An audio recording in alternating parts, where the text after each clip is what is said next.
Sebagai penutup dari studi kasus Indomie, mari kita rangkum hasil dan dampak nyata dari strategi penyelarasan pesan yang telah mereka jalankan. Melalui adaptasi yang cermat, Indomie berhasil mempertahankan posisinya sebagai pemimpin pasar global dengan tingkat loyalitas konsumen yang sangat tinggi di berbagai negara. Keberhasilan ini membuktikan bahwa pesan yang disesuaikan dengan profil audiens mampu menciptakan kedekatan emosional yang lebih dalam, tanpa harus mengorbankan identitas merek yang asli. Selain itu, Indofood juga berhasil menekan risiko terjadinya kebingungan informasi di benak publik, karena meskipun gaya komunikasinya beragam, nilai inti yang diterima audiens tetaplah seragam. Dampak jangka panjangnya adalah terbentuknya reputasi perusahaan yang sangat solid dan terpercaya di mata seluruh pemangku kepentingan. Pelajaran berharga yang bisa kita ambil adalah bahwa kunci kekuatan sebuah merek terletak pada kemampuannya untuk tetap konsisten dalam nilai, namun sangat fleksibel dalam cara penyampaiannya sehingga mampu terus relevan di tengah perubahan zaman dan perbedaan budaya yang ada. Strategi komunikasi Indomie telah membuahkan hasil yang sangat luar biasa, baik dari sisi penguatan merek maupun performa bisnis secara finansial. Secara posisi pasar, Indomie tidak hanya mempertahankan statusnya sebagai merek mie instan nomor 1 di Indonesia, tetapi juga berhasil menjadi yang terpopuler di Nigeria menurut data Nielsen tahun 2024. Keberhasilan ini adalah bukti nyata bahwa identitas merek yang konsisten mampu melampaui sekat-sekat budaya yang berbeda di kancah internasional. Dari sisi finansial, kontribusi ekspor menunjukkan angka yang sangat signifikan, di mana penjualan luar negeri menyumbang lebih dari 30% dari total pendapatan Indofood CBP pada tahun 2023. Hasil-hasil impresif ini menunjukkan bahwa ketika sebuah merek diakui konsisten dan mampu membangun kedekatan dengan berbagai kelompok audiens, loyalitas pelanggan yang sangat tinggi akan tercipta secara organik. Strategi penyelarasan pesan yang adaptif terbukti menjadi mesin penggerak utama bagi Indomie dalam mendominasi pasar global secara berkelanjutan. Sebagai penutup dari seluruh rangkaian studi kasus Indomie, terdapat 4 kesimpulan utama yang dapat kita petik sebagai pembelajaran strategis. Pertama, memiliki pesan inti yang jelas dan sederhana, seperti slogan Indomie Seleraku, terbukti menjadi fondasi kokoh yang memudahkan merek dalam menjangkau audiens beragam tanpa kehilangan identitas aslinya. Kedua, kunci keberhasilan ekspansi global mereka terletak pada adaptasi cara penyampaian, di mana penyesuaian dilakukan pada kemasan dan bahasa, namun tetap mempertahankan nilai inti yang sama di seluruh pasar. Ketiga, konsistensi elemen visual dan verbal, mulai dari logo hingga nada komunikasi yang hangat, berhasil memperkuat daya ingat merek sekaligus mencegah terjadinya benturan pesan yang membingungkan audiens.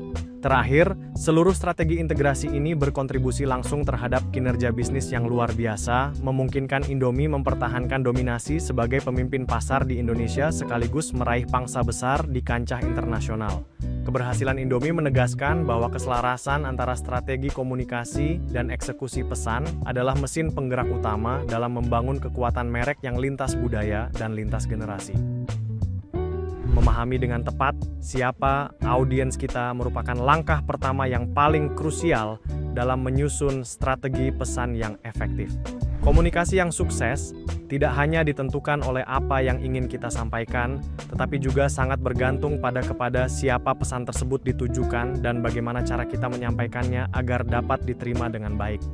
Kita harus menyadari bahwa setiap kelompok audiens memiliki kebutuhan informasi, ekspektasi, serta cara berpikir yang sangat berbeda-beda satu sama lain. Oleh karena itu, pendekatan komunikasi yang kita gunakan tidak boleh bersifat tunggal atau menyamaratakan semua pihak, melainkan harus disesuaikan secara spesifik agar relevan dengan profil masing-masing target. Dengan melakukan segmentasi audiens yang mendalam, kita dapat merancang narasi yang lebih personal dan menyentuh sisi emosional mereka, sehingga pesan inti organisasi dapat terserap dengan maksimal tanpa menimbulkan salah persepsi. Pengenalan audiens yang matang akan menjadi jembatan utama dalam membangun hubungan yang harmonis dan berkelanjutan antara organisasi dengan seluruh pemangku kepentingannya. Dalam menyasar kelompok konsumen dan calon konsumen, fokus pesan harus diarahkan sepenuhnya pada penyampaian nilai manfaat produk atau jasa, serta bagaimana solusi tersebut mampu menjawab kebutuhan spesifik mereka. Gaya komunikasi yang digunakan sebaiknya bersifat emosional, menarik, dan mudah dicerna agar mampu membangun kedekatan instan dengan audiens. Untuk mencapai efektivitas maksimal, pemilihan media yang tepat sangatlah krusial, di mana penggunaan iklan digital, media sosial, serta kampanye interaktif menjadi saluran utama yang paling relevan di era saat ini. Sebagai contoh nyata, kita dapat melihat kampanye Tokopedia bertajuk Waktu Indonesia Belanja yang secara cerdas menonjolkan berbagai promo menarik, kemudahan dalam bertransaksi, hingga penyertaan testimoni pelanggan untuk membangun kredibilitas. Melalui kombinasi strategi yang berpusat pada kepuasan pelanggan ini, organisasi tidak hanya mampu menarik perhatian calon pembeli baru, tetapi juga berhasil memperkuat loyalitas konsumen lama agar terus merasa terhubung dengan nilai-nilai yang ditawarkan oleh merek tersebut secara berkelanjutan. Berpindah ke kelompok audiens berikutnya, yaitu investor dan pemegang saham, fokus komunikasi harus berpusat pada penyampaian kinerja keuangan yang akurat, strategi bisnis jangka panjang, serta proyeksi pertumbuhan perusahaan di masa depan. Berbeda dengan konsumen, kelompok ini membutuhkan gaya komunikasi yang sangat formal, berbasis data, dan menjunjung tinggi prinsip transparansi informasi secara menyeluruh. Media yang digunakan pun bersifat resmi, seperti laporan tahunan, situs web hubungan investor, hingga presentasi hasil kuartalan yang terperinci untuk memberikan gambaran objektif.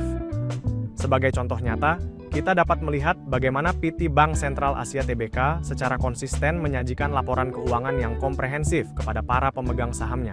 Dalam laporan tersebut, BCA tidak hanya menonjolkan angka pertumbuhan laba bersih, tetapi juga memaparkan detail mengenai strategi ekspansi digital guna memastikan keberlanjutan bisnis di era modern. Dengan menyediakan informasi yang kredibel dan terukur, perusahaan dapat membangun serta menjaga kepercayaan pasar modal yang sangat krusial bagi stabilitas dan pertumbuhan modal organisasi secara berkelanjutan.